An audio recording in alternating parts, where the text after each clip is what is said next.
Over the next several weeks, you're going to be hearing from David and Sonya Cameron.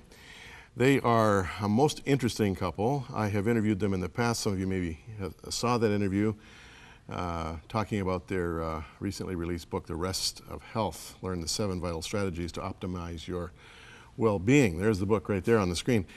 But David's a doctor, and Sonya is a, would you say you're a family counselor, Sonya? Yeah, marriage, family, I had kids, adults, whole background. Which makes you a very courageous person. Yeah. Welcome, by the way. Thank you. It's great to be back. Good to have you back, and looking Thanks. forward to the Truth to Go segments. Our last interview, we talked quite a bit about the book, and I do want to talk about it in general terms, but I want to just kind of talk about you as a couple and as individuals as well, so that our viewers have a sense of who you are and enjoy that autobiographical factor. But before getting into that, when I say you're a courageous person, I'm a preacher's kid. My dad was a pastor. He's still very much a preacher, even though he's not pastoring anymore. But I remember one time as a kid, he and my brother and I were cleaning the church, as we always did on Saturdays. Back in those days, small church. Yeah. Multiple roles, everybody has multiple roles, that's right, multiple roles. Anyway, this couple comes in, and I could see that they were really ticked. They were mad at each other, they were mad at the world, and Dad takes them up to his office, which in that church was right off the platform. He shuts the door, and I'm cleaning the pews, and I'm hearing some very loud voices. And, about 45 minutes later, they storm out, and Dad says to me, "Now, John," he said, "chances are you might be a pastor one day." He says, "Let me give you a little bit of advice." He says, "Don't ever do marriage counseling." He says, "Because if you do," he said, "what'll happen is, number one, they'll totally do everything that you've told them not to do, and then they'll blame you for it." Yeah, it's not for the faint of heart. No, it's not for the faint of heart. But my question is, when you're doing family counseling, do you do it with the individual members, or do you do it with the husband and wife together, or what's the best way of doing it?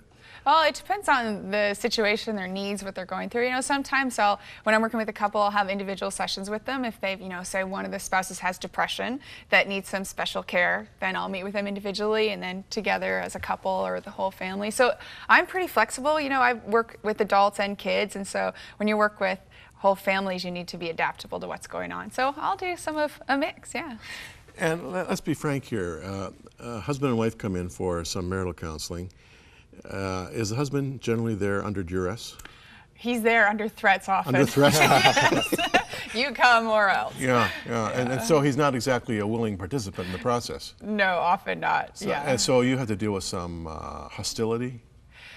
Yeah, some anger, some resentment about having to be there. You know, but they have their own motivation, and it doesn't take very long. One of the ways God has blessed me is that I love people, I can connect with people, so usually by the third appointment they are on board and they've realized, this is how it applies to them, what they're going to get out of it, and so they join in and start working. Now, David, you're married to this genius here. Yeah. Is that a touch intimidating? Well, oh yeah, I get free counseling all the time. Yeah. I was going to say, you can see I'm a much better adjusted person as a result. Yeah. Yeah, I mean, who counsels a counselor?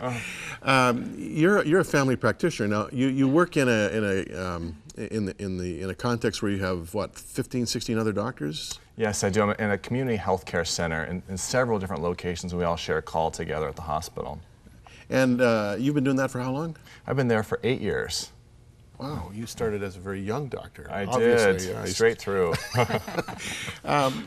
Tell me, I'm interested. What's the impact of the new healthcare policy going to be in the U.S.?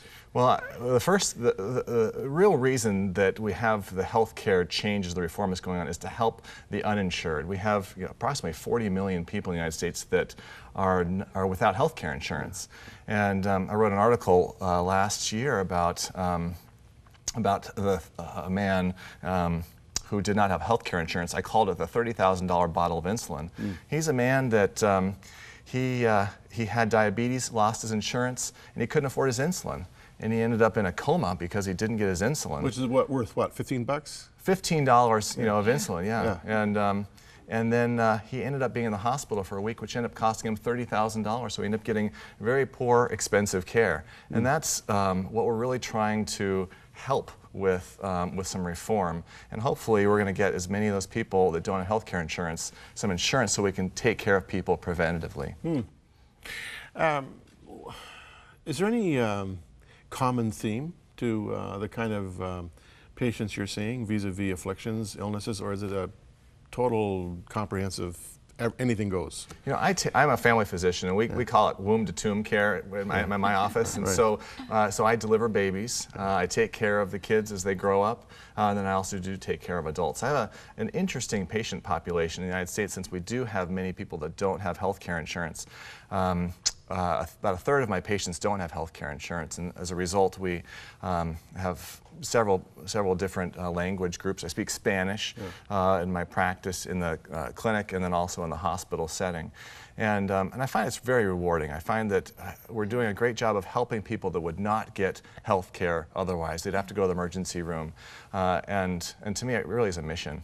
Now, this program, 100 Huntley Street, is seen in the U.S. as well as in Canada. Not as large a coverage area in the U.S. as here, but as a Canadian, Sonya, you would know that most Canadians are amazed that this isn't even an issue in the U.S., right? Yeah, I think it's wonderful as Canadians to not have to have the fear of like, what if something terrible happens to my health? Because living in the U.S., you know, if people who are uninsured get cancer or have to have some expensive surgery, it's like it can devastate personal finances, blow through any retirement plans that people have. And so I just think that Canadians are so blessed by not having to have worries like that. Yeah. Now, you've got kids, right? You know, we have 2 kids. We have Colton, who's 3 years old, and our daughter Lily, who just turned 1. Now, you had to leave them behind in California coming up here for this interview, and also for taping these Truth to Go segments.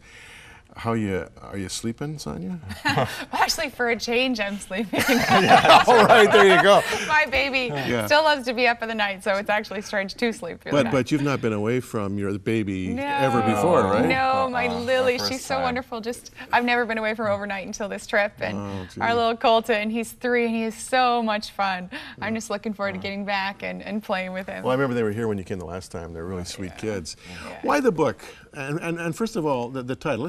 Let's show the book on screen again. The Rest of Health. What do you mean, the rest of health? We talk about the rest of health because it really has a double meaning. It means, one, a comprehensive view of health. Because in our practices, we see a lot of times people, they think of health too narrowly. They may think of it only in terms of popping pills or only in terms of thinking patterns. But we want to make sure people are thinking about health from a broad view, from their spiritual life, what's going on psychologically in their thinking patterns, in their relationships, and also what's going on in their physical life. But the other meaning, too, is the rest that comes along with true health. On the cover there, we have our main character that's resting on the beach. Yeah. It's talking about both physical but also psychological and spiritual rest that comes along with true health. And then